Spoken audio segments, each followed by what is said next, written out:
if you are a public servant, huwag ka masyadong manipis. Hindi ka dapat on your skin, gano'n. Kung talagang ang feeling mo, naabuso ka talaga, eh di-demanda mo na lang. There are libel laws, defamation, blah, blah, blah. Eh, ginagawa nila ngayon para patigilin. Para patigilin yung dissent. Para sa gano'n, hindi na sila binibira. Yun lang naman ang gusto nila. But this is directly to censor public discourse.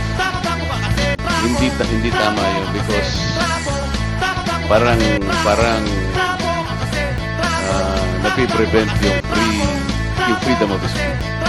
Ito po yata yung nag-sponsor ng isang concert ngayon lang. Pati po ako ay kanyang sinabi. Bigla na niya naman sinabi, sinali mo ka ni Marcoleta kung matatawa ka.